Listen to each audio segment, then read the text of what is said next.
¿Te molesta? Sí. Ok, gracias. Ay, la niña morro que tienen aquí de...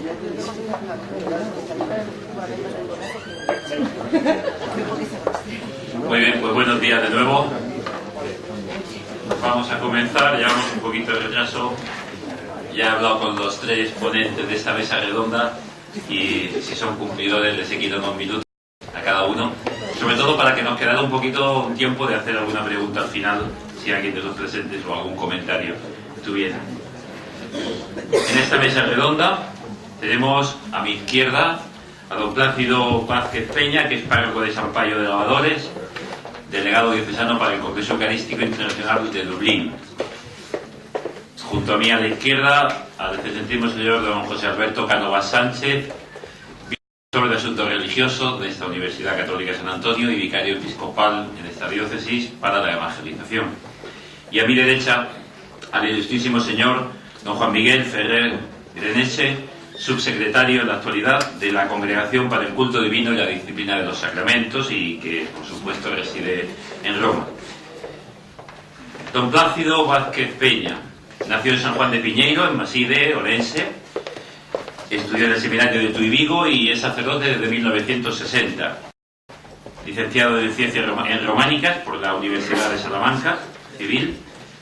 Fue profesor durante 30 años en el Seminario de Tuy, profesor de religión católica y de un modo creo que a gala lo que más lleva es adorador nocturno desde 1976, con una constancia acreditada como adorador veterano, constante y de asistencia ejemplar.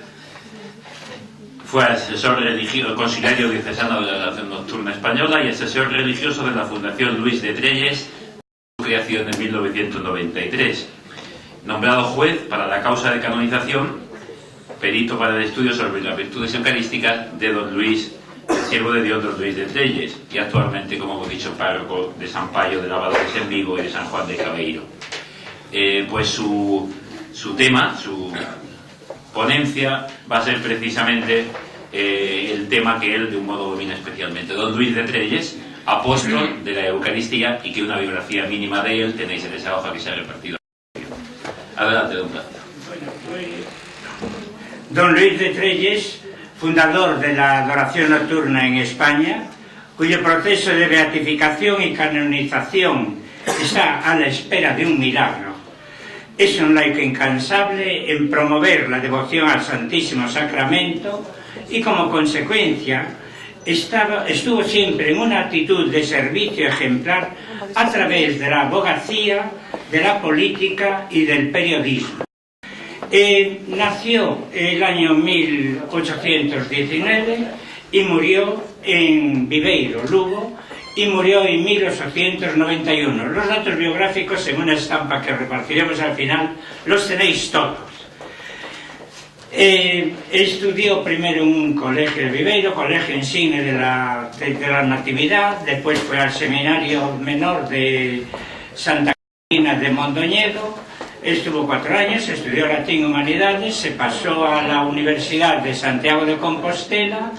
Allí estuvo desde el 1833 a 1838 cursando leyes, y ya en cuanto terminó, a los 20 años, le encargaron la cátedra de Derecho Civil en la universidad.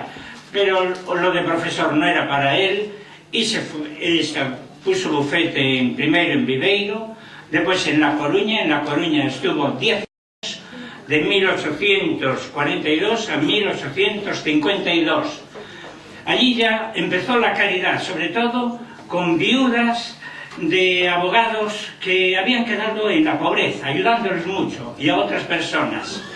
También allí ya su compromiso, tuvo que defender frente a una corriente a favor de la masonería. Querían eliminar el patronazgo de la Virgen del Rosario en la ciudad de La Coruña. La defendió y La Coruña sigue teniendo de patrona a Nuestra Señora del Rosario. O sea que veis, siempre comprometido. En 1853 se va para Madrid y allí se establece como abogado y también como político ya. A partir de ese momento es una serie de actividades tremendas como periodista, como político, como abogado. Iré dando algunas fechas que las tendréis siempre a vuestro día. Empieza como periodista, dice, funda, es el redactor y director del Oriente, solamente un año, del 1853 a 1854, pero escribe esto: nosotros somos unos escritores eminentemente católicos que difundimos las creencias de nuestros padres, tarea altamente útil y loable en los impíos y descreídos tiempos presentes de indiferencia y de ateísmo. Fue siempre un católico comprometido. Aquí desde Madrid, allí fundó en su pueblo, en Viveiro, Lugo, las conferencias vicentinas. La caridad siempre estuvo presente en su vida. En 1858, siempre a través de amigos. Y hace amistad con San Antonio María Claret.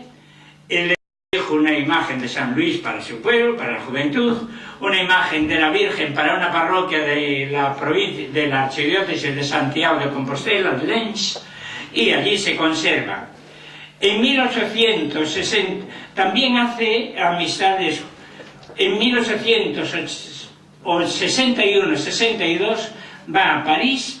Allí me enseñó el señor Montalvo, un político, y conoce a Monsieur Benque, y entonces Monsieur Benque le lleva a la adoración nocturna y quedó prendido, nunca más la dejó. Desde ese momento tiene su idea de fundar la adoración nocturna. En 1868 es la revolución en España, que le llaman la Gloriosa, pero que hubo una gran persecución a la Iglesia, y entonces don Luis aparece el hombre comprometido. Escribe: la comunión sacramental, que al poner al hombre en contacto e íntima relación con Dios, le otorgaba los auxilios de su gracia. En este año se une a don José María Zamora, y que fundó, era un librero granadino, que fundó la Asociación del Culto Continuo del Santísimo Sacramento. No tenían reuniones, su compromiso era comulgar una vez al mes. En ese tiempo, cuando él se hizo cargo, tenía cerca de 200.000 asociados, pero él, 10 años más tarde, tenía 270.000 asociados. Y entonces en 1870 funda la Lámpara del Santuario. La Lámpara del Santuario es su obra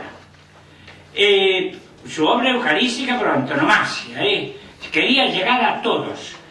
Y el primer número, él fue el director, propietario, y excepto algunas colaboraciones puntuales y transitores que se cansaban, él fue siempre casi el único escritor. Eran 40 páginas de medio folio. El título, en el primer artículo, en 1870, enero, escribe esto: modesto pero significativo es el título que hemos adoptado. Arde silenciosa en las tinieblas de la noche, humilde, viva, la luz tibia de la lámpara eucarística, atestiguando la fe de quien le da Pablo y la mano amiga del pobre acólito que la encendió. En el mismo artículo, un poco más adelante, sigue escribiendo: la lámpara del santuario viene a llenar un vacío entre tantas publicaciones devotas y a ofrecer un medio de mutua inteligencia y de lectura común a una sociedad espiritual que reúne casi 200.000 afiliados que, comulgando una vez al mes en espíritu de unidad y de compensación de los ultrajes que recibe Jesús en su adorable sacramento. En 1874, también a principios de años, en enero, que tenía artículos de recuerdo, escribe: cumplir la sublime misión de contribuir a la regeneración de nuestra actual sociedad por medio del aumento de la devoción al Santísimo Sacramento del altar. Ya después de su muerte, pero lo digo, don José María Caparrós, que fue obispo de Sigüenza, que era el censor de la lámpara del santuario, el censor eclesiástico, y que tuvieron algún enfrentamiento a veces, pero él se disculpó enseguida, dijo, todo lo que puse aquí está copiado de Alápide, Correlio Alápide. Y quieto, porque él no era un teólogo, él era un propagandista. Entonces, don José María Caparrós, en 1896, a los 5 años de su muerte, en el segundo Congreso Eucarístico Nacional que se celebra en Lugo, dice de la lámpara del santuario: es la enciclopedia eucarística de España. Su actividad como abogado en estos años, 1869, crea la Comisión de Abogados Católicos, defiende 3 proyectos famosos que se estudian en universidades. De eso habrá alguno que podía aclarar y añadir cosas aquí. Defiende a un sacerdote, don Lucio Dueñas, que era cura de Alcabón, diócesis de Toledo, que lo querían condenar a muerte. Él consiguió que saliera con el destierro a Cuba y después de Cuba lo supo traer para España, lo volvió a traer para aquí. Otro, Caixal Estrade, que era obispo de Seu d'Urgell, que no lo dejaron ir al Concilio Vaticano I, y él protestó, lo defendió después. ¿Y por qué? Porque había sido vicario general de las tropas carlistas. Y también otro, Baldomera Larra Bertolet. Este es un económico, él tiene que ver con José María de Larra. Entonces, esta tenía una agencia de negocios que pagaban 30% de intereses. La cosa, pues claro, que dio quiebra y se escapó a París y allí fue presa por alzamiento de bienes. Su marido había sido médico de Amadeo de Saboya, se escapó, la dejó con 6 hijos, pero ella tenía que vivir, claro. Entonces, él sí se defendió, tenía dinero, pero ella no. La defendió don Luis de Trelles y salió absuelta. Trelles es nombrado presidente en 1870, es nombrado presidente de la Junta de la Prensa Católica en España.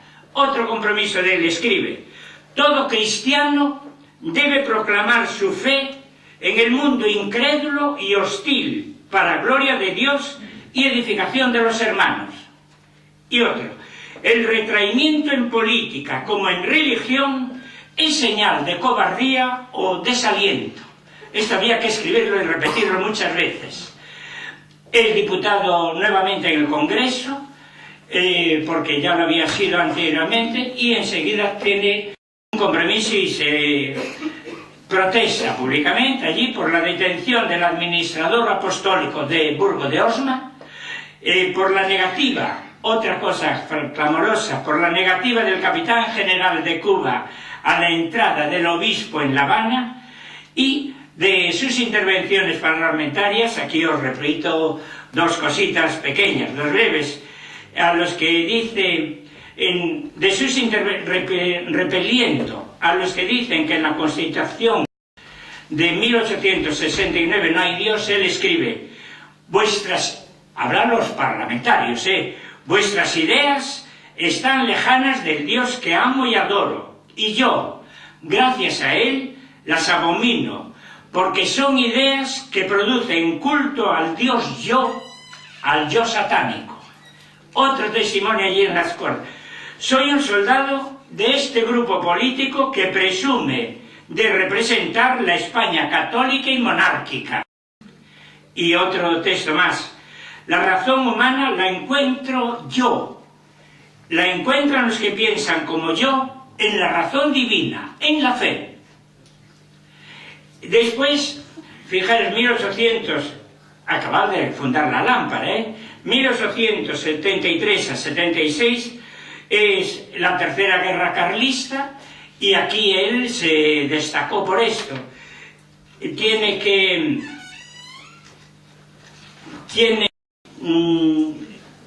Se retrasó la lámpara y un mes, y escribe él: por ocupación indispensable y urgente del director de la lámpara del santuario, ya veis, lo hace de una forma anónima, por la ocupación indispensable y urgente del director de la lámpara del santuario en una gran obra de caridad que interesaba a miles de personas, se retrasó la publicación del presente número.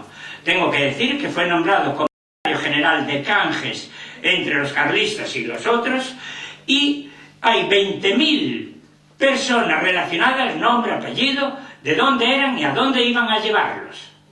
Relacionadas. Hay quien sabe aquí mucho más que yo de este tema.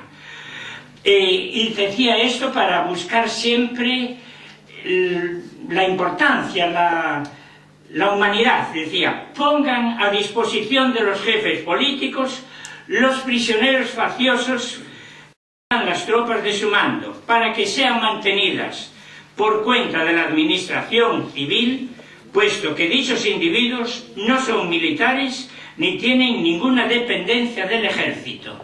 Aquí tendría que hablar alguien que supiera cosas de leyes del ejército. Yo no me preguntéis a mí de esto. En 1877 funda la adoración nocturna, que es por lo que lo conocemos. Quiero decir una cosa, que en la lámpara del santuario, en 1873, inició la adoración nocturna. Lo que pasa es que solamente hicieron, me parece que fueron 5 o 6 vigilias, y se cansaron, no pudieron seguir. Después, cuando en 1877 empieza la adoración nocturna, él había reflexionado ¿por qué falló? Y dijo: el primero, por falta de disciplina. Y él, que conocía muy bien el ejército, dice: tenemos que darle una estructura firme y seria. Y por eso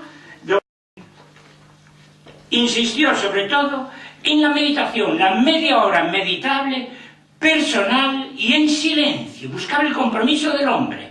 En el turno de vela, la obediencia y la permanencia toda la noche de la vigilia, para que no salieran, que no marcharan allí.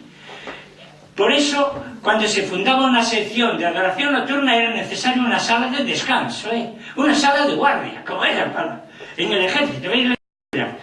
Dice Trelles en ese tiempo: la misión del adorador nocturno no está limitada a orar solamente por sí mismo, por su familia, ni por un solo pueblo, sino que nuestras oraciones han de ser por todos los pueblos y por todos los hombres del mundo. En relación aquí a Murcia, a esta diócesis de Cartagena-Murcia, fijaros, el 27 de febrero de 1881 se estableció la ANE, la adoración nocturna española, en Lorca. Fue la cuarta. Primero Madrid, segundo Zaragoza, tercero Valencia, y después, sin ser capital de provincia ni nada, en Lorca. Siempre a través de un hombre que conocía.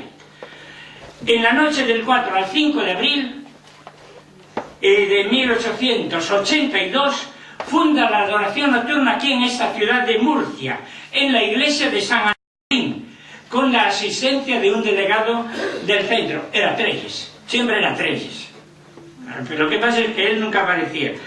Y después lo pone aquí como elogio, dice: la propia sección hizo una vigilia extraordinaria en la noche del Jueves Santo al Viernes Santo, con asistencia de 10 adoradores en el mismo templo de San Antolín, en la que se celebró la función inaugural.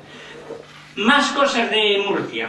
El 5 de diciembre de 1985 funda en esta ciudad las Camareras de Jesús Sacramentado. Y a propósito de eso, en Palmo, ¿quién eran las Camareras de Jesús Sacramentado? ¿Qué quiso hacer él? Dice: las fundó en Zaragoza. Fijaros que aquí en Murcia fue en 1885, pero en Zaragoza las había fundado en 1881, con la anuencia del cardenal Benavides. Entonces, el tema, ¿qué dice? ¿Qué tienen que hacer las mujeres de las Camareras del Sacramento? A vosotras llamó con la voz de su gracia, a vosotras quiso exponer las penurias en las parroquias rurales. A vosotras os lo dice sigilosamente en intimidad filial, para que le atendáis sin ruido. No olvidéis que empleando vuestras manos en trabajar para los altares y para las iglesias pobres, ejercitáis un deber de religión y desempeñáis un encargo de afecto maternal con el Señor, porque el niño del pesebre es el niño del altar, el mismo. Si pequeñuelo era a diario a la luz de la Madre Santísima, más pequeñuelo todavía se nos revela en el alumbramiento sacramental. Y más cosas para las camareras. Niño era en Belén y niño, aunque niño invisible, en las manos del sacerdote que lo consagra. Y así lo han visto muchos santos. Sí, niño, aunque solo se descubre a la mirada de la fe, mientras permanece sobre el ara santa. Si pañales gastaba en su infancia natural, y su Madre Purísima lo envolvió en ellos, como dice el evangelista, en los nace real y sustancialmente, y esos paños son los que fabricáis para él, por un favor inapreciable y para su alumbramiento eucarístico. No hay diferencia entre uno y otro. Tal vez podamos pensar que ahora, con ausencia de sacerdotes, qué necesario nos era revivir esto, mujeres que se ocupen de nuestras iglesias. Y él destacó los valores femeninos, como hizo bastante años más tarde el Papa Juan Pablo II, en la Mulieris Dignitatis. Él deseó asociar a las mujeres a sus tareas apostólicas y siempre tenía presente aquello de San Pablo: en Cristo ya no hay diferencia entre hombre y mujer, entre judío y gentil. Don Luis y los congresos eucarísticos. Antes cité el congreso del 96, él no asistió, ya había muerto. En 1890, dice él, escribe en la lámpara, se reunirá en Amberes, él murió en el 91, se reunirá en Amberes el 7º Congreso Eucarístico que promueve la Comisión Permanente de los Congresos Eucarísticos de Francia, como en años anteriores. A esa eucarística asamblea, como a las precedentes, hemos tenido la honra de ser invitados los redactores de la lámpara, por lo mismo que desgraciadamente nunca hemos podido corresponder al llamamiento asistiendo. Tenemos el estrecho deber de invitar fervientemente a nuestros consocios. Después tenía un amigo en Francia, en Pagé-le-Monial, y don Alejos Sarachaga, y le escribe: usted tiene la dicha de ser el campeón de la idea eucarística en España, el abogado de la adoración social de la nación católica por esencia, y no dudamos de que usted va a hacerse el supremo abogado del apostolado social eucarístico. Y el mismo señor le escribe desde Roma en el 98: yo estoy en Roma. Hay aquí un gran movimiento para trabajar en la obra de nuestro Señor en la Eucaristía. Usted ha movilizado a España, no puede permanecer indiferente. Es absolutamente necesario que usted esté aquí cuando vayamos a ser recibidos por el soberano pontífice. Yo quiero hacer, porque también me gusta, aunque no fui alumno salesiano, un paralelismo entre San Juan Bosco y don Luis de Trelles. San Juan Bosco hablaba, y decían sus biógrafos siempre, tres amores: la Eucaristía, el Papa y María Auxiliadora. De la Eucaristía, pues ya lo vemos, en don Luis ya lo vemos.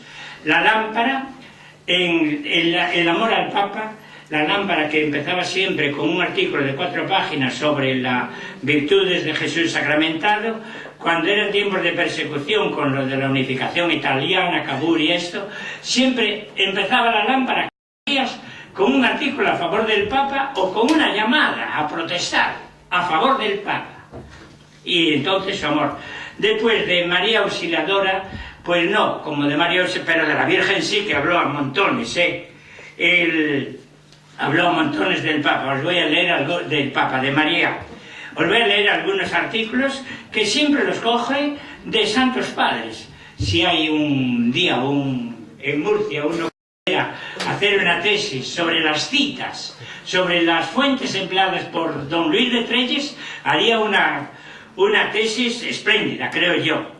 María dio a Jesús su sangre y su carne, y convencido de que estamos ante un misterio grandioso, añade de inmediato: es mejor meditar que escribir de tan altos, de tan bellos, de tan sublimes, de tan dulces misterios, porque hay en el fondo de todos ellos tanto amor, tanto poder, tanta sabiduría, tanta bondad de parte del Omnipotente, que hizo a María grande, bella, humilde, santa, su hija, su madre, su esposa, que las palabras no aciertan a expresar las ideas y los sentimientos no pueden transmitirse por la voz ni por la pluma. Don Luis llama a María Madre de la Iglesia, y fijaros que fue el Papa Pablo VI. Dice: la Iglesia como cuerpo de Cristo existe por María, y en torno a María, aquí, en esta función maternal, la han de llamar los adoradores de la Eucaristía como modelo y como causa eficiente de nuestros actos de adoración. Don Luis murió con fama de santidad, no voy a leer todo, pero os doy algunas cosas que me gustaron a mí mucho siempre en la vida. Don Celestino Pazos Teixeira, que era deán de la Catedral de Zamora, dice: son para mí tan gratas las impresiones que usted me ha dejado, que con sumo gusto le recuerdo muchas veces, y principalmente en el santo sacrificio, y por la tarde, cuando para bendecir al pueblo y reservar tengo al Señor de los Señores en mis pobres manos, no me olvido nunca de usted, y es grande mi pena no haberle tratado antes personalmente. Quizás yo hubiera sido mejor. Después el doctor don José María Canillas, que era el médico y adorador de Zamora, lo atendió en su casa y dijo: he presenciado el espectáculo majestuoso y sublime de su envidiable muerte, de la santa muerte de quien fue un hombre de bien sin tacha, un caballero cristiano y un ardentísimo devoto del Santísimo Sacramento del altar. Don Luis murió de amor por Jesús sacramentado, se durmió entre los hombres para despertar entre los ángeles.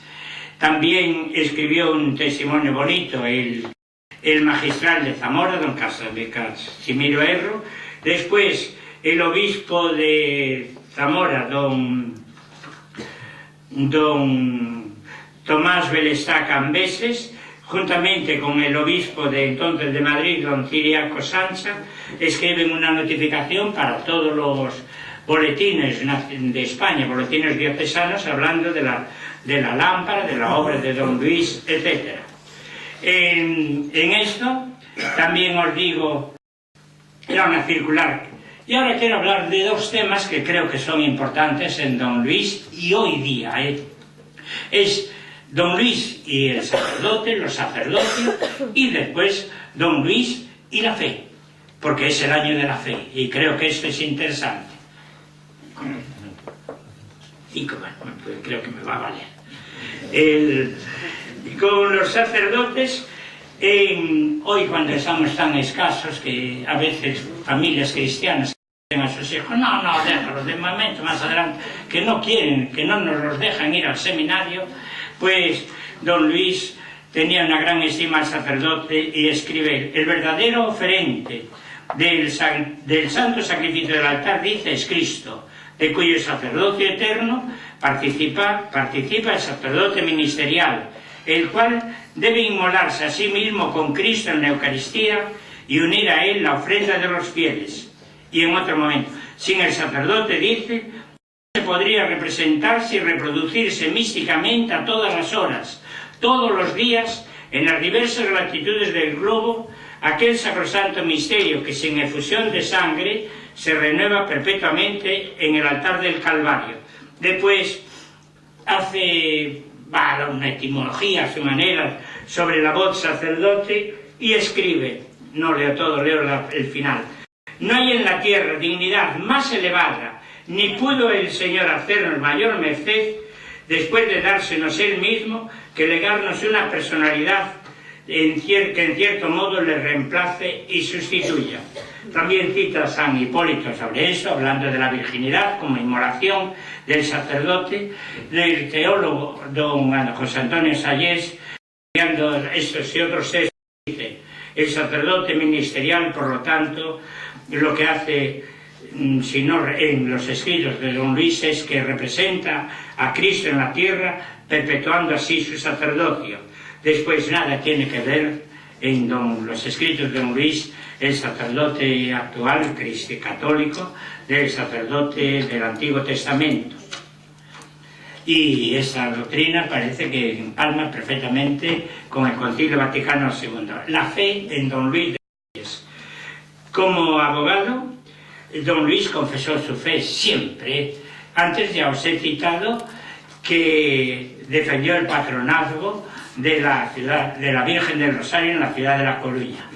Y como periodista, cuando empecé a escribir en el periódico del Oriente, dice, en noviembre de 1800, retiraba y retractaba todo lo que hubiese escrito que pudiese entender contradictoria a sus ideas religiosas, aunque no recordaba nada que tuviese que retirar, añadiendo que no volvería a figurar en ningún partido ni fracción política que no tuviera por enseña la religión católica apostólica romana. Como político, en las Cortes, en 1871, le responde a un diputado y le dice su señoría que la escuela a la que pertenezco niega la razón, olvidando que la escuela católica a la que tengo la altísima honra de pertenecer es la que ha reivindicado y conservado los fueros de la razón y de la libertad humana en todos los siglos y a través de los tiempos de barbarie. Añade su señoría que no sabe dónde encuentro yo el criterio de la razón humana. La razón humana la encuentro yo, la encuentran los que piensan como yo en la razón divina, en la fe. Dice el diario de secciones que lo aplaudieron todos, los de un bando y los de otro, por ese testimonio. Como apóstol él, los actos de fe se transformaron insensiblemente en actos de un apóstol ecuménico. Dice: nosotros creemos en el amor que Dios tuvo con nosotros, hermosa profesión de fe, hermoso símbolo. Creo en el amor que Dios tuvo por mí, creo que me dio a su Hijo, creo que Él se hizo hombre, creo que se hizo víctima por mí, creo que se hizo mi alimento. Como también en 1874 dice, yo creo, Dios mío, que bajo las especies sacramentales se oculta sustancial y espiritualmente Jesús. Y más adelante, su intención permanente de la adoración nocturna, la propagación de la fe católica y su conservación, especialmente en España. Como Seglar murió así como un apóstol, empezó el testamento en el nombre de la Trinidad, y el notario escribía todo en el nombre del Padre, del Hijo y del Espíritu Santo, y después empieza todo. Y dice, recibió la unción de los enfermos, rodeado de sus amigos adoradores, su testamento, bueno, y escribe, como apóstol, si disimuláis vuestra fe, el mundo pensará que no la tenéis. Si la manifestáis sin ostentación, pero sin temor, se verá obligado a creer en ella. Y para llenar esta noble misión, no se necesita ser perfecto. Otro, la sociedad moderna está enferma de fuego en las entrañas y frío en el corazón. Hay falta de fe y sobra concupiscencia. Y esa terrible dolencia solo se cura calentando los corazones en la hoguera del amor al Dios escondido en la Eucaristía.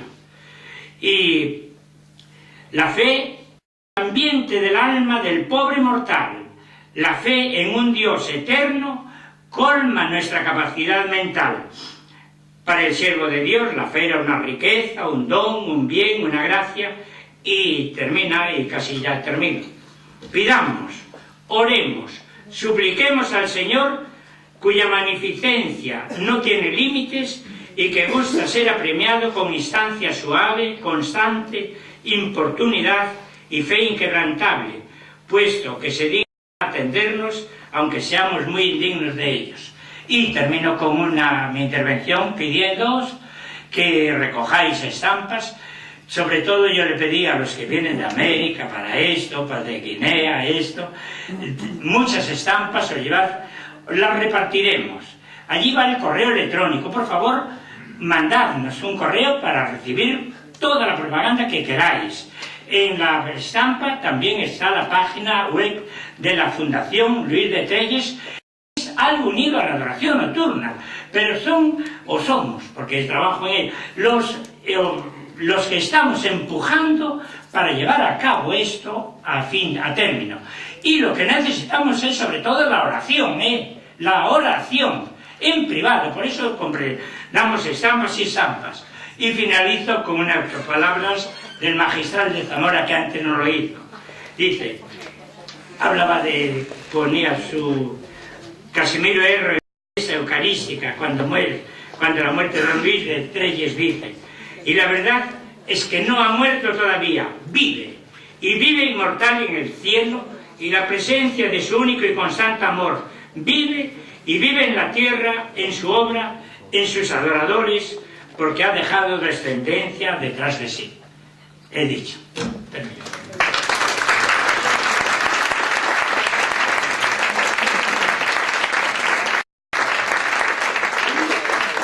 Muchas gracias, don Plácido.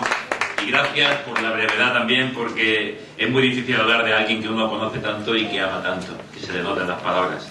Casi se me vaya de memoria la conferencia. Y si hubiéramos tenido 2 horas que hubiera estado hablándonos de un personaje al que está pues enamorado de él. Segundo ponente, le conocéis muchos de los de la casa, lógicamente todos, don José Alberto Cánovas Sánchez. El 6 de noviembre del 56 en Santomera, en Murcia. Estudió los cursos de Filosofía y Ciencias de la Educación en el Colegio Universitario Comillas de Madrid y se licenció en la Universidad Complutense en Filosofía y Ciencias de la Educación. Después ingresó en el seminario de la Diócesis de Cartagena y terminó en la Facultad de la Cartuja en Granada en los estudios de bachillerato en Teología.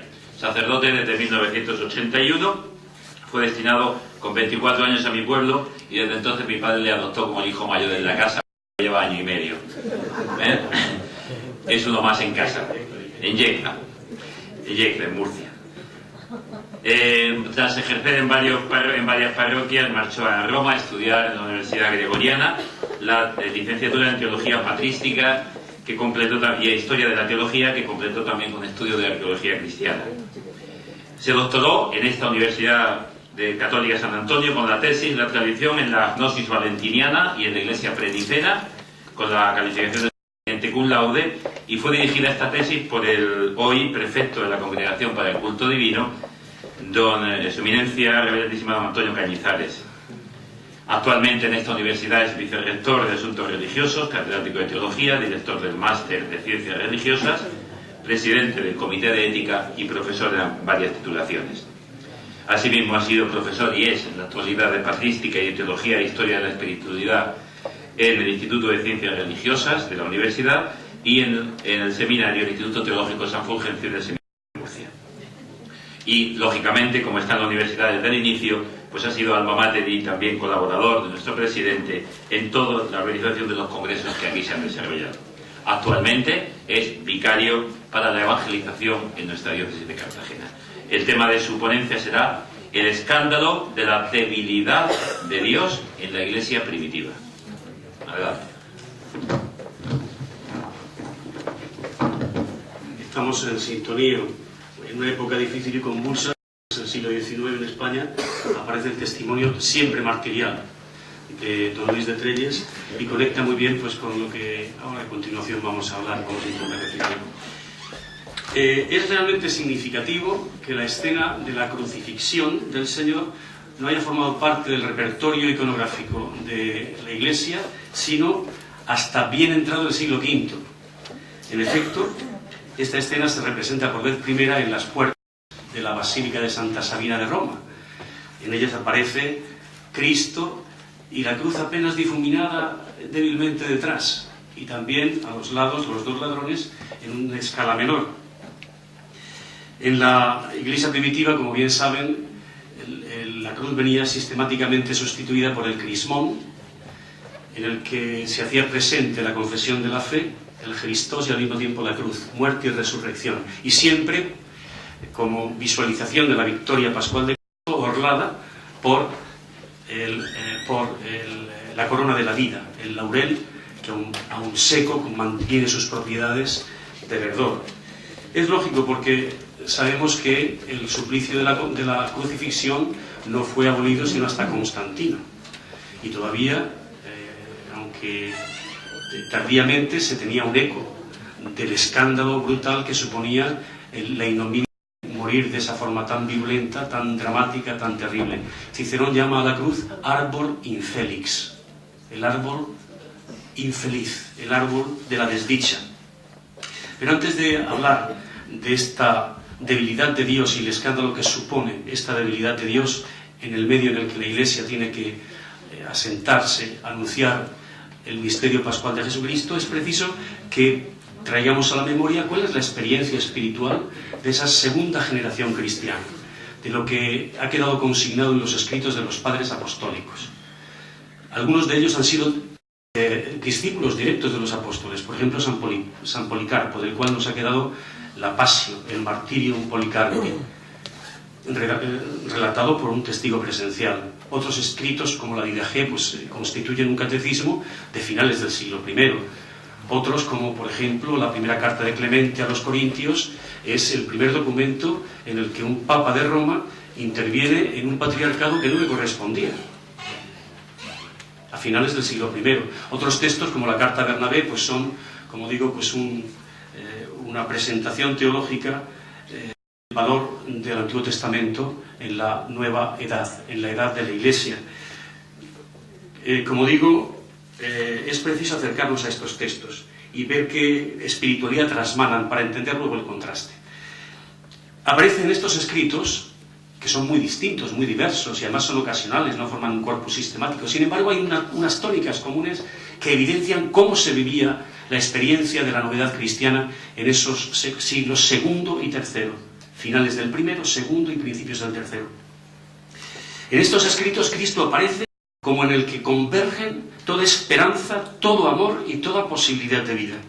Además, con las primeras controversias en torno a su persona, el docetismo, estas herejías que ponen en crisis la última identidad de Cristo, del Dios encarnado, del Emmanuel, del Dios con nosotros, el docetismo, el evionismo, la gnosis, se clarifica además su identidad divina y humana.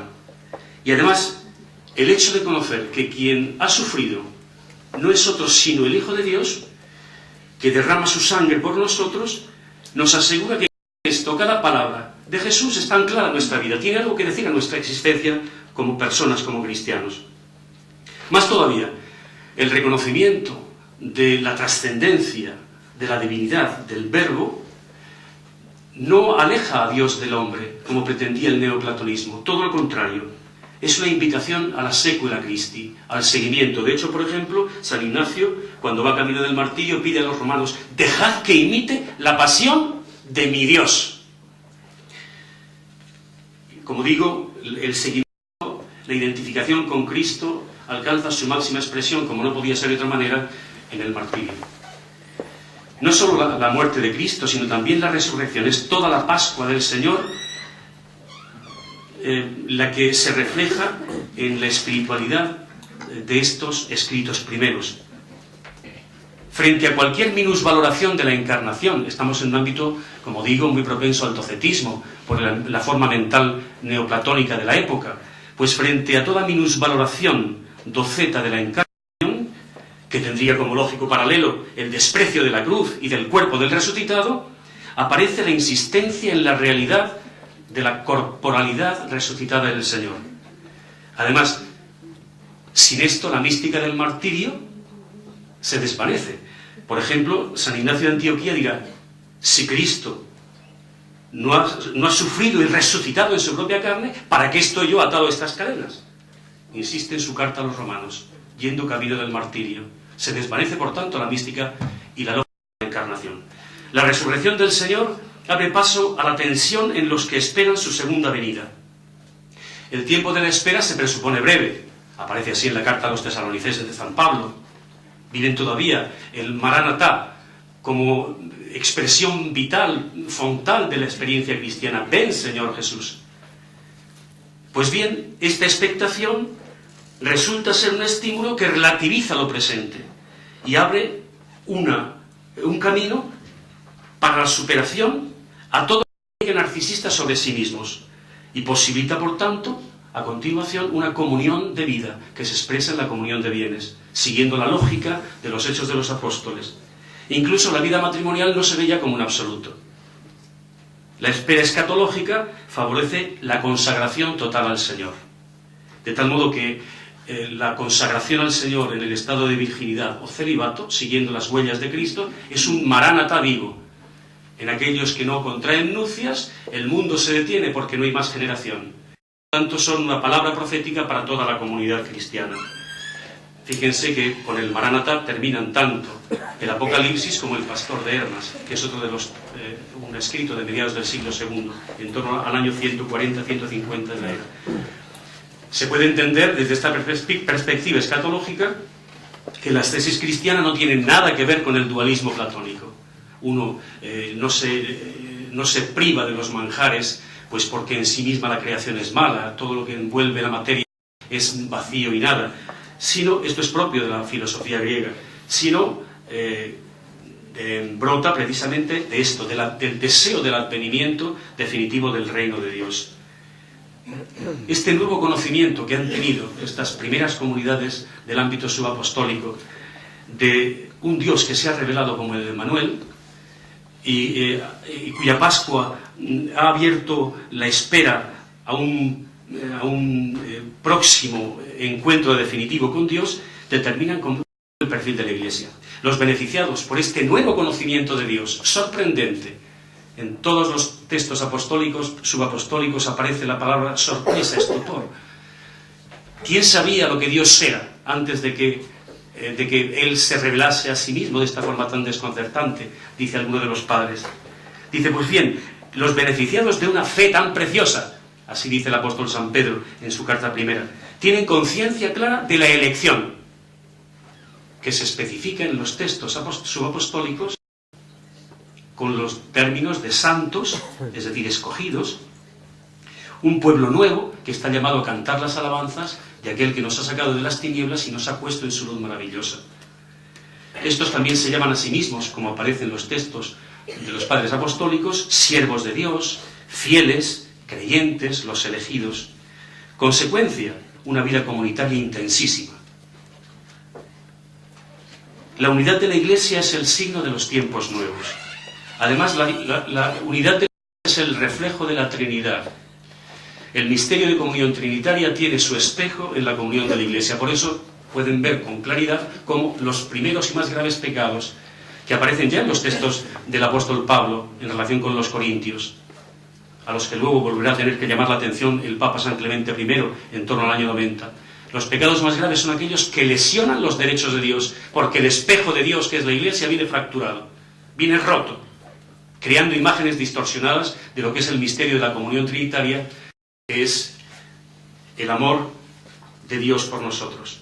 Por supuesto que podemos entender que esta mentalidad, esta pasión que se expresa en las cartas de San Ignacio de Antioquía, que se expresa en San Policarpo, pues hagan ver este deseo del encuentro definitivo con Cristo, esta espera de los cielos nuevos y la tierra nueva, que afirma el apóstol San Pedro en la carta primera, hace que la gente, que los cristianos se vean de alguna forma un tanto extraños a este mundo.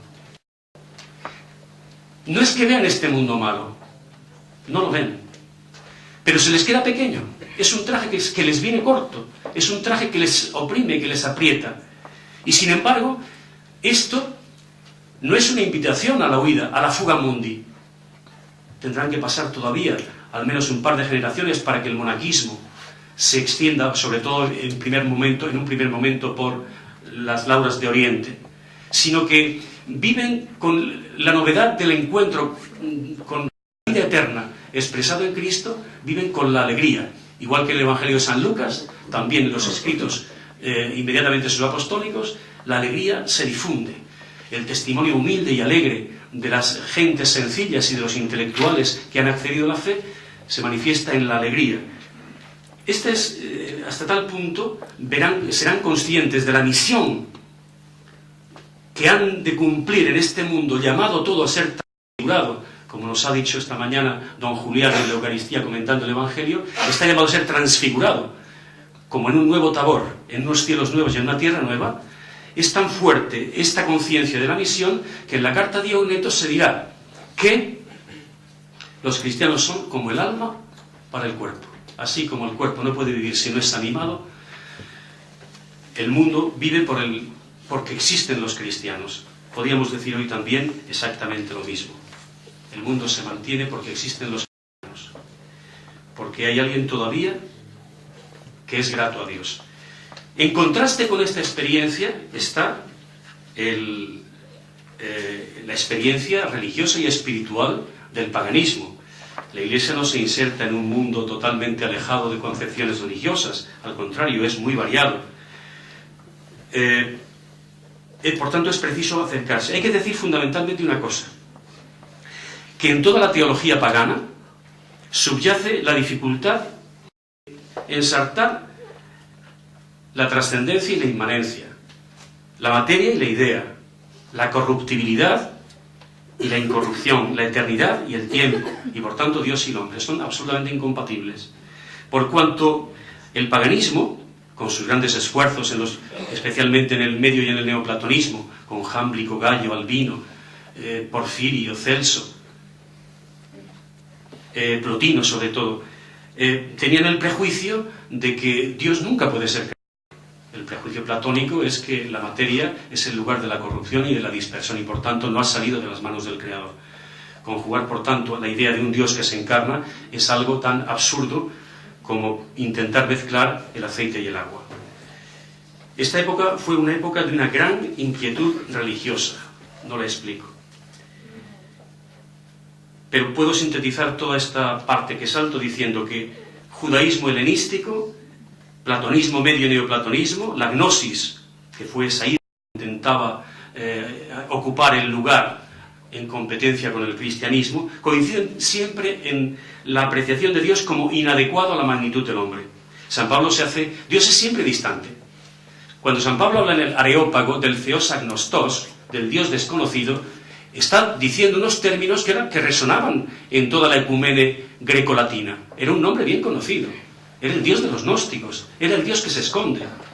El Dios desconocido es el Dios que no se ha dejado nunca conocer. A ese es aquel al que el apóstol Pablo señala, y al mismo tiempo le señala la inmensa religiosidad de toda aquella gente. Por supuesto que el anuncio de un Dios crucificado no deja indiferentes, y aparece la polémica, no solamente humana, en la convivencia, sino aparece también la confrontación a un nivel intelectual. Hubo un pensamiento en el siglo II y III que llamamos el neoplatonismo. Y Orígenes, que es de los grandísimos teólogos a los que el mundo le cabía en la cabeza, Orígenes, del siglo III, finales del segundo, principios del tercero, tiene que habérselas, junto con otros, llamados los apologistas, con la defensa de la racionalidad de la fe, frente al escándalo de la cruz. Como digo, la cumbre del pensamiento teológico en la reflexión sobre el Dios lejano fue esta corriente filosófica. Aunque acentuó con notas de misticismo la frialdad del Dios de Platón, no contemplaba, sin embargo, el fin del hombre en una trascendencia personal, por cuanto que Dios tampoco era persona. La individualidad, según esta mentalidad teológica pagana, venía místicamente absorta en el todo, diluida en él. Dios se hace cada vez más lejano, se descubre una oposición cada vez más acusada entre Dios y el mundo, aunque se multipliquen las conceptualizaciones. Fijaos, un texto de Celso. Celso es un neoplatónico de finales del siglo II, que escribió un libro que se llamó El Logos Alefés. Es una diatriba intelectual contra el cristianismo. No solamente los emperadores fomentaron la destrucción de la Iglesia a nivel de las ejecuciones de los mártires, sino que hubo también un programa intelectual, suscitando, como digo, entre la clase intelectual, pensando que hiciesen valer la racionalidad frente al absurdo del credo cristiano. Pues bien, fijaos, Celso escribió este libro tan duro, que 70 años después, todavía Orígenes, el escritor cristiano, el teólogo cristiano, tuvo que rebatirlo. Nos ha quedado este libro completo, aunque en tiempos de Teodosio toda la literatura apologética pagana fue destruida. Sin embargo, se nos quedó por la honradez intelectual de este filósofo, de este teólogo y filósofo como Orígenes, porque fue rebatiendo punto por punto los artículos que en la diatriba de Celso en Logos Alecés aparecían. Fijaos, ¿qué idea de Dios tenían? Dios no puede estar sujeto a ningún sentimiento temporal de amor o de odio. Por ello no puede ser accesible ni a la ira ni a la misericordia. No debe descomponerse por el dolor ni dejarse manejar por la prisa, sino que libre de toda pasión no puede estar sujeto al dolor, ni alegrarse, ni querer de pronto algo o no quererlo. Esta es la idea del Dios del platónico, del medio platónico Apuleyo, como veis, totalmente inconciliable con la del Dios de Jesucristo. Al mismo tiempo, inconciliable es también la movilidad del Dios de Jesucristo, frente a la estaticidad del Dios de los filósofos. El de la revelación cristiana es un Dios que libremente sale de sí y se hace creador para tener en quién depositar sus beneficios. Todo lo creado no es quenómano ni es nada, como afirma esta filosofía. Lo creado es reflejo de la sabiduría de un Dios que es amor. El mundo no es simplemente regio dissimilitudinis, región de la desemejanza, ámbito absoluto de la lejanía de la tríada de Platón, el bien, la verdad y la belleza. Esto es el mundo de la corrupción, de la lejanía del mundo idético. Fijaos, Celso dice, el alma, desde luego, es obra de Dios, pero el cuerpo es de otra naturaleza. Y en cuanto a esto, no hay diferencia alguna entre un cuerpo de murciélago, de gusano, de rana o de hombre. La materia es la misma, e igual el principio de corrupción de todos. Esto es profundamente actual. La New Age, el cuerpo de usar y tirar, no es constitutivo de nuestro propio yo. Desde estos presupuestos, la atribución, como digo, de la creación material al Dios absolutamente trascendente parece como necedad o irreverencia. Imagínense el misterio de la encarnación. Fíjense lo que dice eso. Dios es bueno, bello y feliz, en el estado de la más alta belleza y magnificencia. Cuando habla de Dios no habla de nadie personal, habla de la idea platónica. Si pues desciende a los hombres, tiene necesidad de cambio del bien al mal, de la belleza a la fealdad, de la felicidad a la infelicidad, de la magnificencia a la bajeza extrema. Ahora bien, ¿quién podría elegir tal cambio? Si es cierto que para el hombre normal la naturaleza lo lleva a transformarse y a cambiarse, para Dios la naturaleza permanece idéntica e inmutable. Por ello Dios no puede admitir tal cambio. Es el problema debatido en la teodicea plotiniana del uno y lo múltiple. No me detengo en eso. Por supuesto, y que Dios se haya revelado en la historia, otra cosa absolutamente aberrante. Si Dios quería, dice Celso, librar de sus calamidades al género humano, ¿por qué mandó a un rincón de la tierra este espíritu que decís que es Cristo? Debía al menos haber soplado igualmente en muchos cuerpos y haberlos enviado por toda la tierra. Imagínense, ¿qué sentido tiene tal bajada de tierra? ¿Acaso para enterarse de lo que pasa entre los hombres? ¿Es que no lo sabe todo? Entonces, si lo sabe, ¿por qué no lo arregla? El misterio de la cruz, el misterio del sufrimiento. Y no podía hacerlo con su poder divino si no era enviando expresamente a alguien. El misterio de la encarnación. Algo más absurdo todavía, dice Celso, este intelectual. Si Dios quería enviar un espíritu desde sí, ¿qué necesidad había de alojarlo en el seno de una mujer? Él tenía poder de plasmar a los hombres y de forjar un cuerpo para este espíritu, sin tener que arrojarlo a semejante cloaca. Si hubiese sido generado de lo alto directamente, habría evitado la incredulidad de los hombres. Es la racionalidad frente a la lógica del amor, no entendida como consustancial con el Dios platónico. ¿Por qué decís que la Virgen es madre de Dios? Dice Juliano el Apóstata, aquel catecúmeno que llegó a emperador y volvió a intentar reavivar las glorias del pasado, el esplendor del culto pagano. Escribe en su libro Contra los Galileos, otra apología anticristiana: ¿por qué decís que la Virgen es Madre de Dios? ¿Cómo, según vosotros, pudo dar a luz a todo un Dios siendo humana?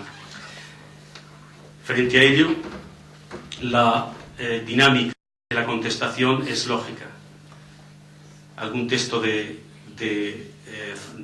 Orígenes: Cristo asumió alma y cuerpo humanos, juntamente con su divinidad, para salud de los creyentes, que ven cómo desde entonces comenzaron a entretejerse la naturaleza divina y la humana. Así la naturaleza humana, por comunión con la divinidad, se torna divina no solo en Jesús, sino también en todos los que después de creer abrazan la vida que Jesús enseñó, vida que conduce a la amistad y comunión con Dios a todo el que sigue los consejos de Jesús. Para los paganos es impío aceptar la kenosis de Dios.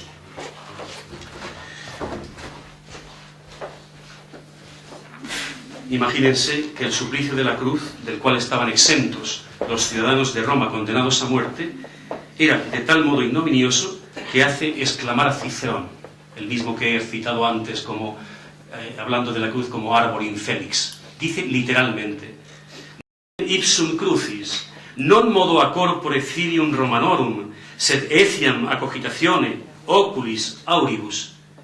El nombre mismo de la cruz debe quedar lejos no ya del cuerpo de los romanos, sino incluso de su pensamiento, sus ojos y sus oídos. Los seguidores del crucificado eran calificados con los insultos más soeces. Celso dirá, siguiendo este autor: los cristianos se tienen por dignos de su Dios y no pueden persuadir sino a los necios, a los píos, a los estúpidos, a los esclavos, a las mujerzuelas y a los chiquillos. El mismo Cecilio, antes citado, dice que son reclutados los cristianos de la hez más abyecta. Nos es muy conocido aquel grafito del Palatino romano que apareció a mediados de en los años 50 del siglo pasado, encontrado, como digo, en el Palatino, en el que aparece un crucificado con cabeza de asno y a los pies Alexamenos, un cristiano, y debajo el lema: Alexamenos adora a su Dios. Un crucificado con cabeza de asno. Me paso todo esto porque se publicará. Simplemente quiero hacer ver otra cosa. Quedan 5 minutos. La respuesta a todas estas cuestiones las podrán leer. Quiero detenerme simplemente en esta última parte: el martirio y la Eucaristía, ya que estamos en el Congreso Eucarístico. Las persecuciones contra los cristianos, las de los primeros siglos y las del resto de la historia, acreditan que Cristo continúa su Pascua hasta el fin de los tiempos. Configurados con Él, completan en su cuerpo lo que falta a la pasión del Señor. Palabras de San Pablo. Celebrando cada domingo la Eucaristía, actualizando su misterio pascual, comulgando su cuerpo entregado y bebiendo de su cáliz, se hacen ellos mismos cooperadores de la redención para el mundo. En la Iglesia de los primeros tiempos, el pensamiento del apóstol Pedro, que dice: vosotros como piedras vivas entréis en la construcción de una casa espiritual para un sacerdocio santo, a fin de ofrecer sacrificios espirituales agradables a Dios por medio de Jesucristo. Como digo, este pensamiento del apóstol está fuertemente presente. Los cristianos, como decíamos al principio, son los santos, los consagrados a un culto que ya no es ritual, como en el Antiguo Testamento ni en el paganismo, sino existencial. Caminan sobre las huellas de Pablo, que, como dicen en la carta a los filipenses, no teme derramar su sangre para un sacrificio. ¿Cuál es el sacrificio?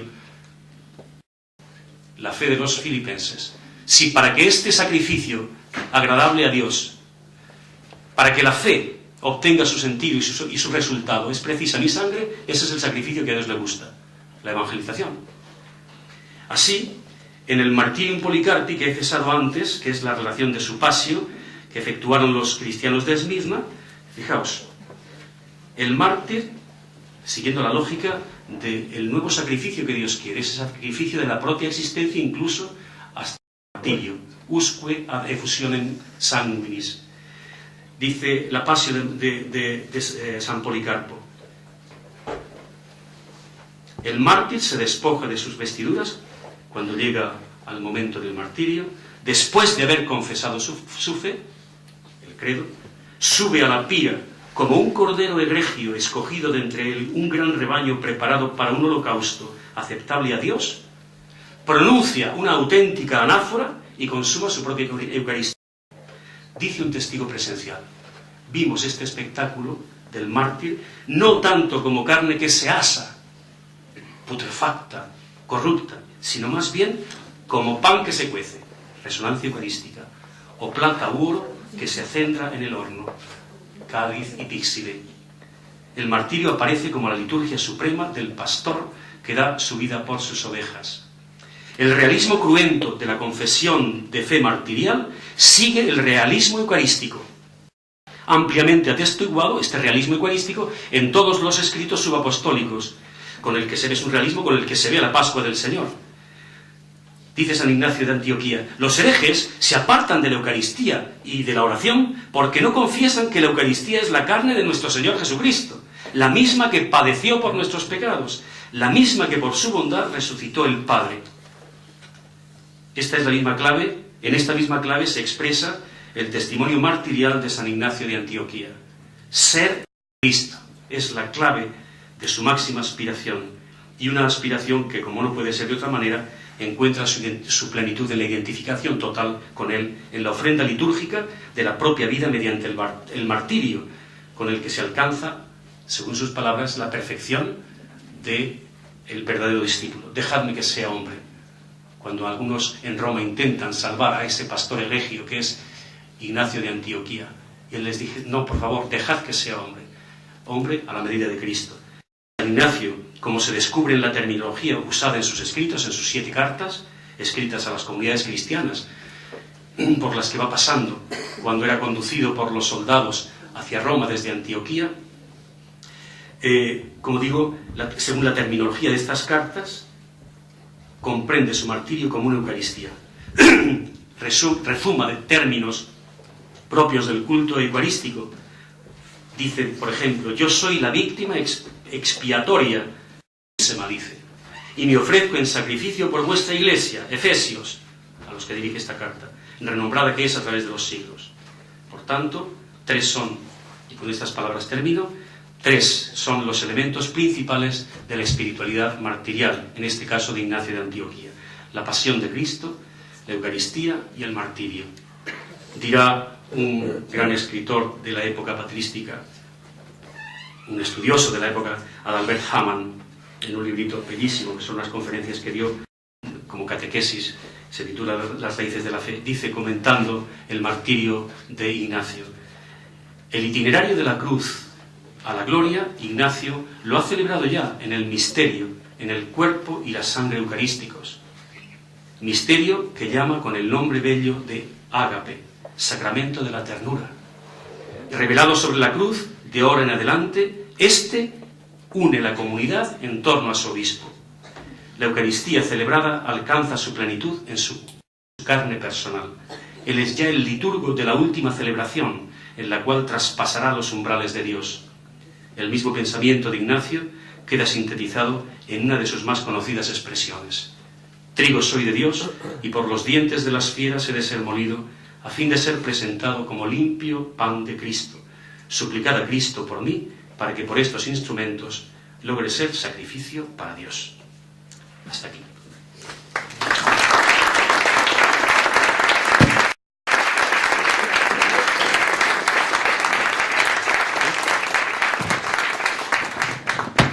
Muy bien, pues muchas gracias, don José Alberto, y pasamos al tercer ponente de esta mañana, el ilustrísimo Monseñor don Juan Miguel Ferrer de Nesse, nacido en Madrid en 1961, alumno del Colegio San Agustín, y que comenzó estudios de sociología para 2 años más tarde comenzar en el Seminario Mayor de San Ildefonso de Toledo.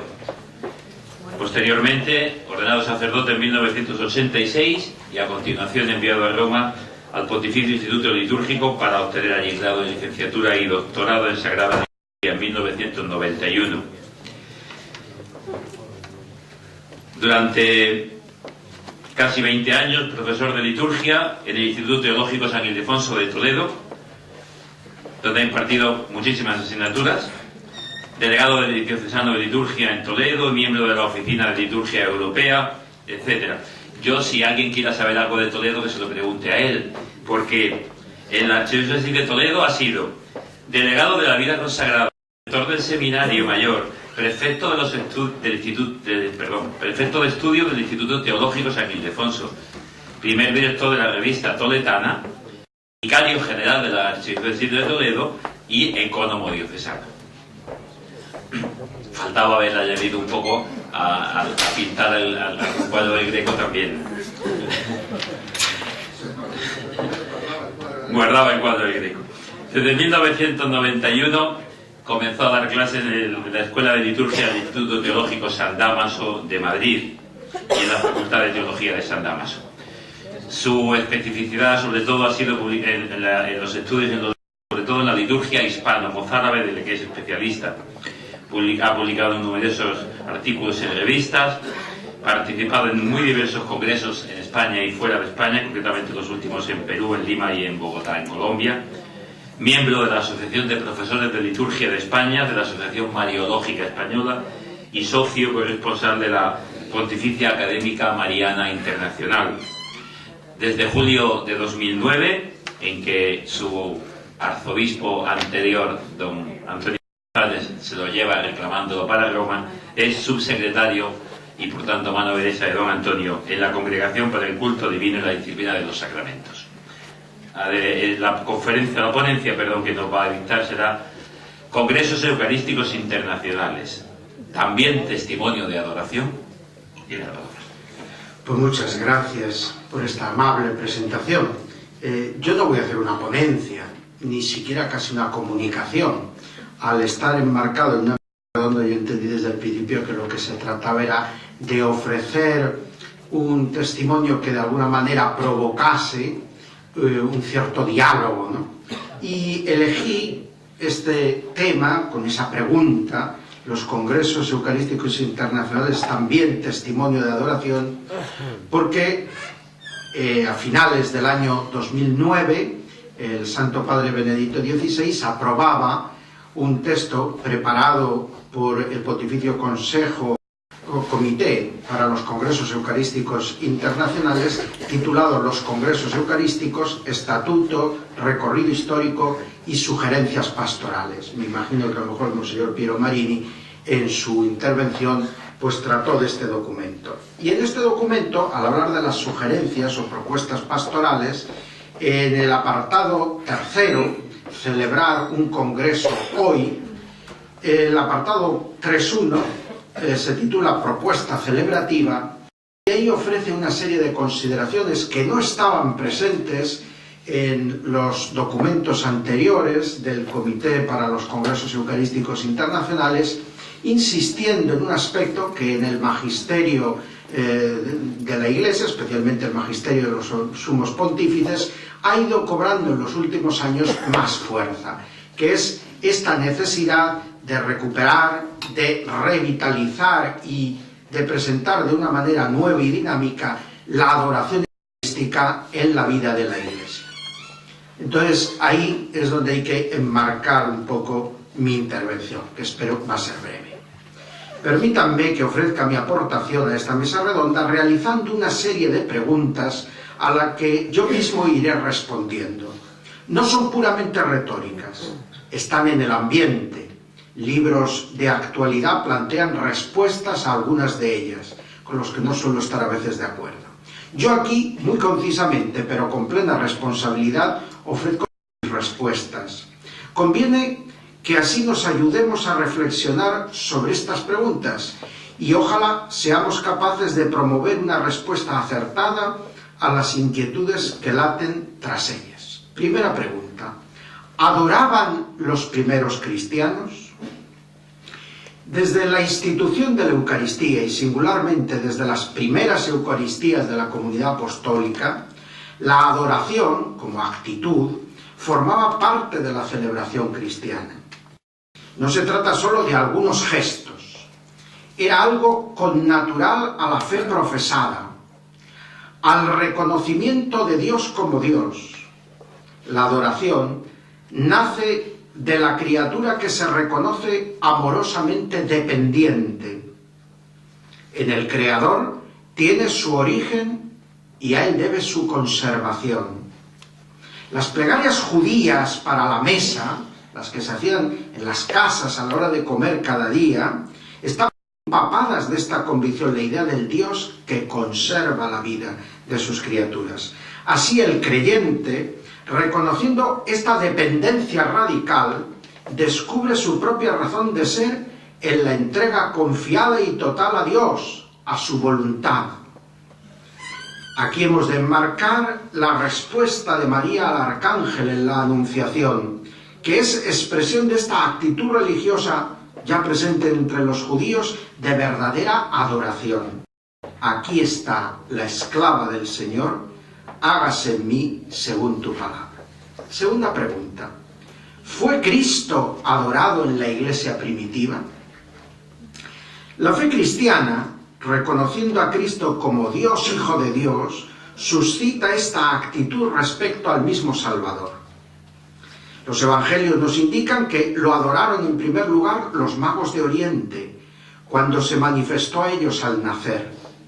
Lo adoraron luego sus apóstoles y discípulos, como narra San Lucas al final de su evangelio, en un contexto marcadamente litúrgico, la descripción que hace de los hechos San Lucas, cuando asciende glorioso a los cielos. Estas adoraciones a Jesús son aceptación plena de su persona y de su palabra, son compromiso de obediencia, aceptando su mandato, secundando el envío misionero, en ese contexto, el final del Evangelio de Lucas. La adoración cristiana es adoración a la Trinidad Santísima y es particularmente adoración a Cristo, que revela el misterio de Dios y da a los seres humanos acceso al mismo. Por ello, la adoración cristiana es precisamente adoración por medio de Jesucristo a la entera Trinidad. Esta adoración envuelve toda la celebración de la Iglesia, pero singularmente la Santa Misa, la Divina Liturgia, donde la Iglesia participa en la adoración del cielo, descrita en el libro del Apocalipsis. Y estas liturgias del Apocalipsis, evidentemente la mayor parte de los exégetas invitan a reconocer que están de algún modo también tomando como base la liturgia de las comunidades cristianas. Hay como una mutua iluminación. Se explica lo que pasa en el cielo con la experiencia que se tiene en la comunidad y a la vez se invita a descubrir la hondura de lo que se hace en la comunidad, estableciendo la comunión con el cielo, con lo que se hace en el cielo. Y aprende a hacer realidad lo que pide en su oración, fiel a la enseñanza de su Salvador con esas liturgias. Hágase tu voluntad, así en la tierra como en el cielo. Tercera pregunta. ¿Cómo se fue desarrollando la adoración en la liturgia cristiana? En toda Eucaristía, la adoración se hace presente singularmente a lo largo de las plegarias eucarísticas y en el momento de participar en el sacramento mediante la comunión. Son elocuentes los gestos de adoración que se alternan con las eulogías en las plegarias de escuela alejandrina, de las cuales es heredero el canon romano. Estremecedores son los gestos que acompañan en la liturgia bizantina al traslado de las especies eucarísticas los viernes de Cuaresma, cuando se celebra la liturgia de los presantificados. También la misa romana se fue llenando de gestos directos de adoración a Dios por medio de la adoración de las sagradas especies. Gestos que querían neutralizar el pernicioso efecto de las sucesivas herejías que oscurecían la verdad sobre la Eucaristía y lo que expone la doctrina de la transustanciación. En la Edad Media, colocando la reserva eucarística en la Iglesia a la vista de los fieles, a través de las procesiones y exposiciones eucarísticas, surge por primera vez un culto de adoración más allá de la celebración eucarística. Saltamos ahora muchos siglos el oscurecimiento social de la fe, porque había que hablar entre medias pues, de todo lo que es la respuesta a las concepciones eucarísticas deficientes del protestantismo, pero he saltado todo eso. El oscurecimiento social de la fe desde el siglo XVIII en Europa se topa con la respuesta de fe de un culto público de adoración eucarística que se desarrollará especialmente desde esa época y que adoptará diversas formas. Las 40 horas, la adoración nocturna, la adoración perpetua, los congresos eucarísticos. Por desgracia, este desarrollo de una adoración eucarística fuera de la misa no se dio siempre en relación a una creciente participación en la Eucaristía. Unas veces desconectados, otras haciéndose la competencia. Lo cierto es que el siglo XX, con la reforma del Concilio Vaticano II, trae consigo un redescubrimiento de la celebración eucarística y de la comunión como bases de una piedad eucarística que se proyecta sobre la persona entera y la realidad social que la rodea transformándolas. Cuarta pregunta. ¿Cuál ha sido la evolución de los congresos eucarísticos? Los congresos eucarísticos internacionales, nacidos para hacer profesión pública de nuestra fe en la presencia de Cristo en la Eucaristía, se convierten después, sucesivamente, en plataforma para asegurar la comunión eucarística frecuente y desde la infancia, y luego en una ocasión para mostrar la fontalidad de la celebración de la misa en la vida del cristiano, momento de iniciación a la participación eucarística activa, consciente y fructuosa, y si fructuosa, buena para renovar nuestras vidas y el mundo conforme a la caridad. Gran y espléndido camino recorrido por la Iglesia en los últimos 50 años. Quinta pregunta. ¿En qué punto está hoy la adoración eucarística? Pero también es cierto que sin quitar la centralidad de la celebración en la piedad eucarística cristiana, desde hace unos años se viene produciendo un curioso fenómeno de redescubrimiento del culto eucarístico fuera de la misa, singularmente bajo la forma de adoración prolongada e incluso adoración perpetua. Hoy, el movimiento eucarístico es la realidad que mueve a mayor número de fieles en el mundo. ¿Cómo es esto posible? Se trata para algunos simplemente de pietismo o de involución, pero muchos señalan este fenómeno, y entre ellos el Papa Benedicto XVI, como lo hizo en su catequesis del miércoles dedicada a Santa Juliana, el Monte Corbellón, recogida por la Federación Mundial en su volumen dedicado a los 200 años de la adoración nocturna romana y editado por esta universidad. Y en esta tendencia, en la que el Papa Benedicto XVI se hace el portavoz primero, este movimiento se entiende como un soplo o impulso del Espíritu Santo.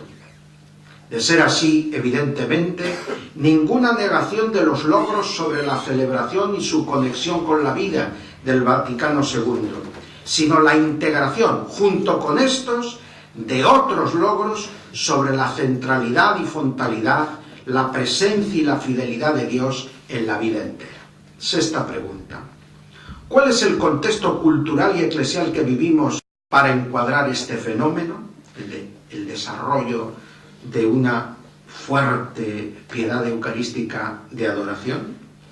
Vivimos en un mundo en el que el fenómeno social más característico del momento es el ateísmo de masas, y esto viene desde hace algún tiempo, que se traduce en una secularización radical de la cultura. Siempre hubo ateos, pero el ateísmo como fenómeno social, el ateísmo como fenómeno social aparece en la Europa de entreguerras.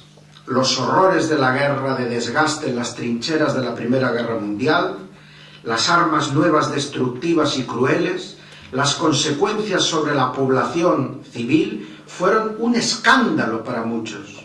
Y surgió la pregunta, ¿cómo puede haber Dios y permitir esto?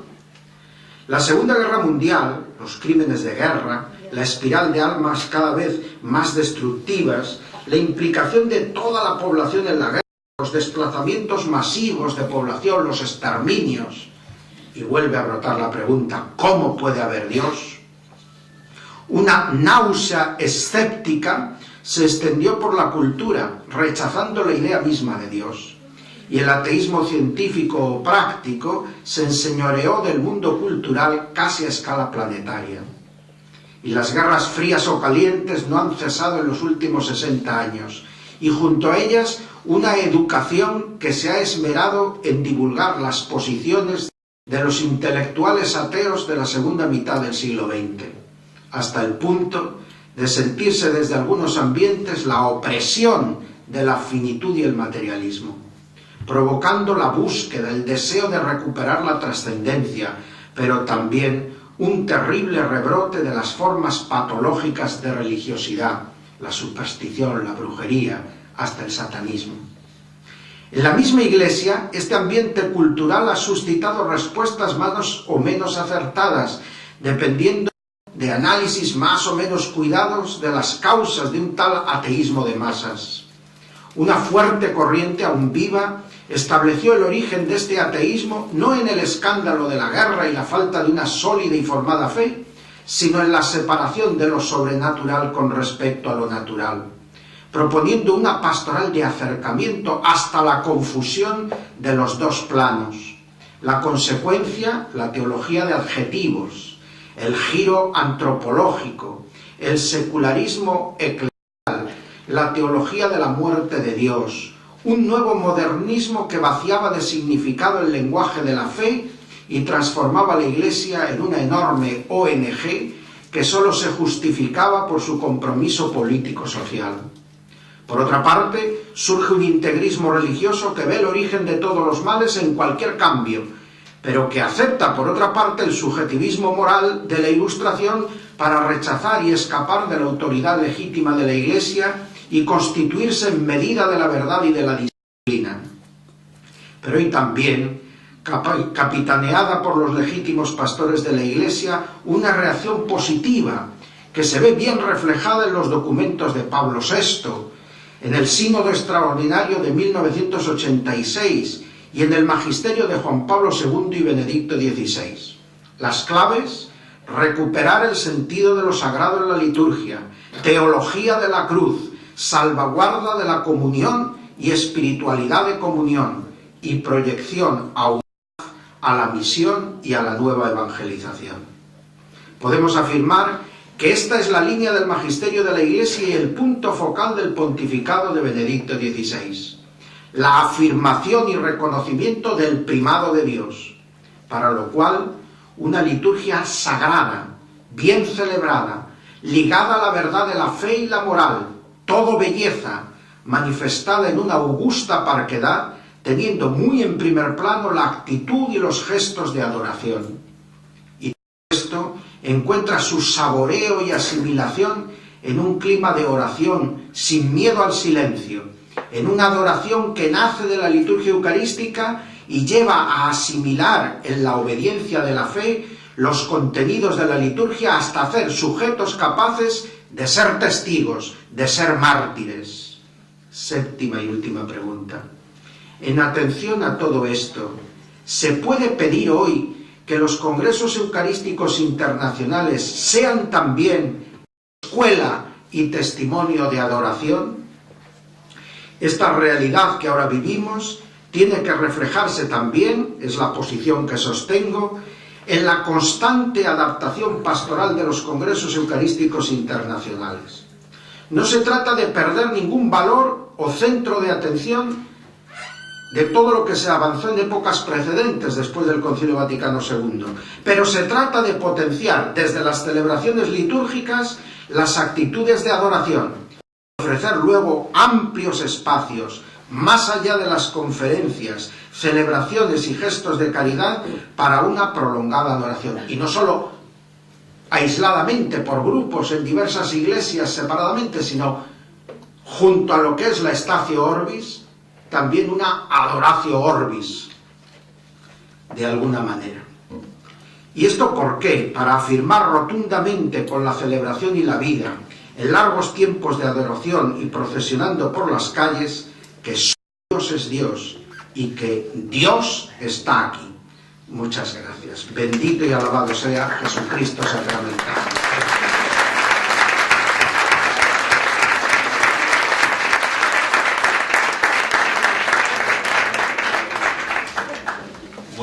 Pues para cumplir el horario y empezamos 20 minutos tarde, nos quedan 10 minutos, con lo cual, si alguna persona presente quiere hacer un comentario, hacer una intervención, una pregunta, cualquiera de los tres ponentes de esta mesa redonda, tienen la palabra.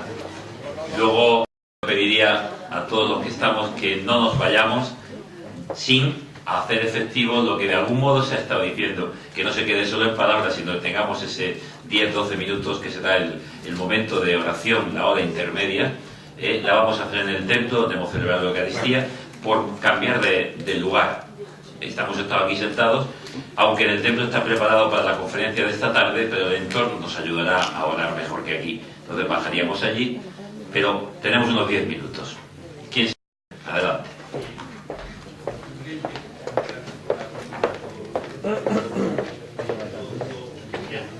Voy a poner el micrófono, para que si no al fondo no te oye. Agradezco las ponencias de los tres, el entusiasmo y la agilidad. Don Juan Miguel, de cara al Congreso Eucarístico de Dublín, ¿esta Statio Orbis, esta adoración, está contemplada? ¿Qué posibilidades hay de ello? Pues contemplada. Y yo por eso un poco protesto y voy a tratar de seguir, digamos, insistiendo.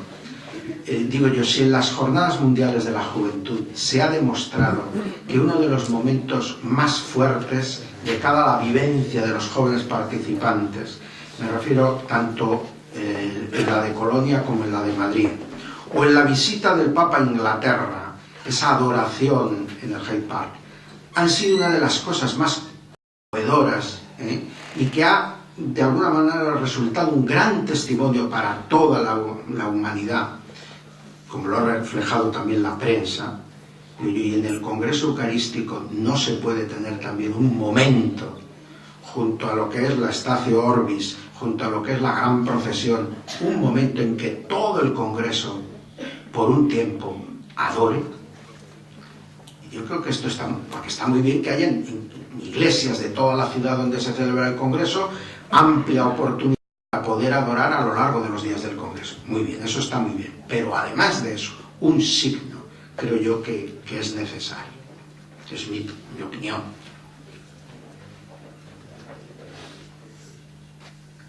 Por aquí estamos de acuerdo en esa idea.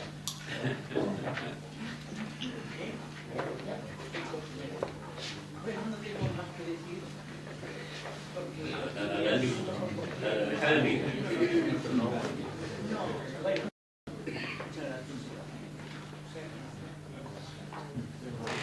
Que nosotras estamos, nosotras en representación de la adoración nocturna femenina de Murcia. Somos desgraciadamente pocas, pero muy fieles. Y esto es la gran idea. Pero no estemos recalcando constantemente, porque, hijo mío, claro, venga juventud, y a la juventud, ¿qué haremos si no hay juventud? Ahora hay que rezar para que lleguen a todas estas casas y toda esta gente que ya vamos renqueando. Hay excepciones magníficas.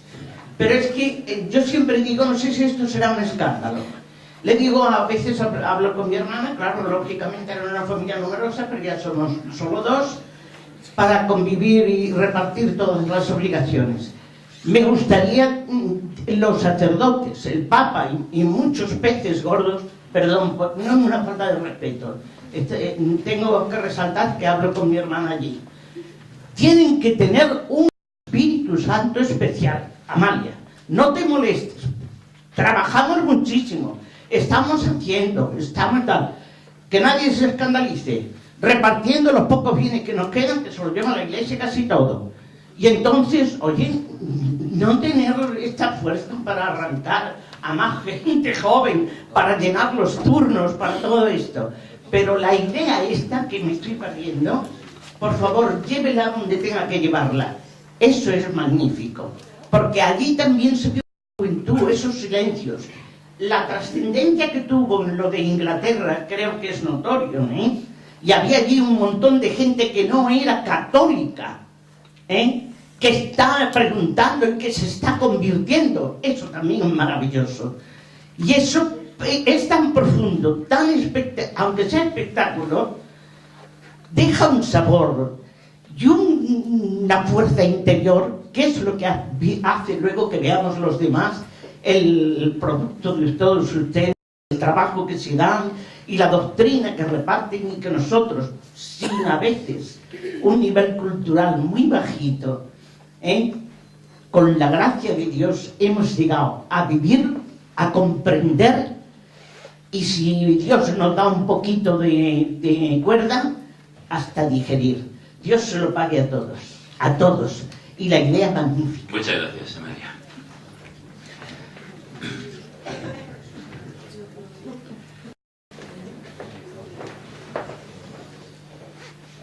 Acepto la interpelación que me hace el señor presidente. En el programa del Congreso Eucarístico, lo que tenemos hasta ahora, los delegados nacionales, es lo que todo el mundo puede ver en la página web.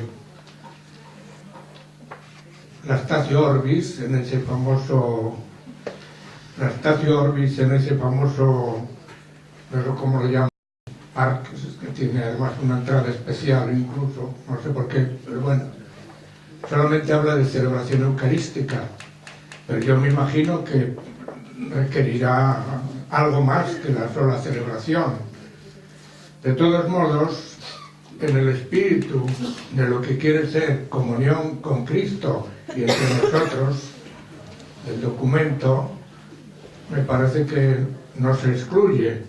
Lo que sí le prometo que como responsable hasta cierto punto, animador por lo menos, en nombre de la Conferencia Episcopal, de la participación española en el Congreso Eucarístico Internacional de Dublín, lo que les prometo es que pasado mañana, lunes, le pongo un correo electrónico al padre Kevin, secretario general del Congreso, y le diré: en Murcia ha habido un encuentro mundial de responsables, y aunque la sugerencia ha sido hecha por un ponente, sin embargo el aplauso de todos los asistentes lo ha ratificado. Por tanto, arrégleselas como pueda para hacer llegar esto al convocante. El convocante es el arzobispo de Dublín. En un primer programa de este encuentro figuraba haber estado aquí. De todos modos, yo les prometo hacerme cargo de ello. Sí que hay una cosa, yo no sé quién será el legado papal. Esperemos que sea un obispo español, que pasó también por estas tierras, parece propio, pero bueno, es que el habla inglesa la que lo puede determinar. No hay inconveniente en escribirle también si hace falta.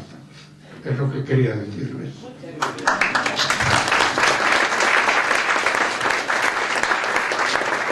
Muy bien, pues todavía tendríamos tiempo de la intervención.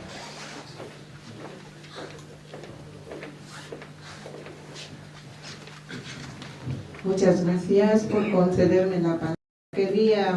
Estoy emocionada. Quería saber si al final de todo podríamos tener a un ejemplar de estas ponencias tan importantes, no sé. Nosotros que venimos de muy lejos, nos gustaría las que pueden estar disponibles. Muchas gracias. Por lo que respecta a mí, si me das el correo, te la mando por correo electrónico. A ti y a todos los que quieran. Sí, me están diciendo el secretario de la Federación Mundial que se harán las actas de este encuentro y se enviará a todos los que habéis tenido la inscripción, a todos los participantes. Igual que si alguien luego las quisiera, puede acceder a ellas también. Con el tiempo, de momento, se tenga recopilado todo el material, se os enviará. Al estar vuestras direcciones no hay problema. Pues muy bien, muchísimas gracias. Perdón, don Eduardo. Quisiera, o me parece oportuno, de acuerdo con lo que ha dicho don Julián, el señor obispo, que de resumen de estas jornadas que hemos celebrado aquí en Murcia, la Universidad de Murcia o la organización, mandase el correspondiente telegrama al Santo Padre y a Dublín para que se tengan en cuenta algunas cosas que allí no las hemos visto muy reflejadas. Pues el vicario, el vicerrector de Asuntos Religiosos toma la palabra y se lo hará presente al presidente. yo os pido a todos los que el correo electrónico, que me lo deis en un papelito y tendréis noticias y notificaciones a montones sobre lo que he hablado, y sobre la Fundación de Trells, que es mucha actividad. Y oración, pedimos oraciones, Pues muchísimas gracias. Un último aplauso. Y nos vemos. Vamos a hacer la tarea de pasillo tras la hora intermedia, así no se atrasa. Bajamos directamente al templo todos y luego ya tenemos un poquito de tiempo de pasillo hasta la comida.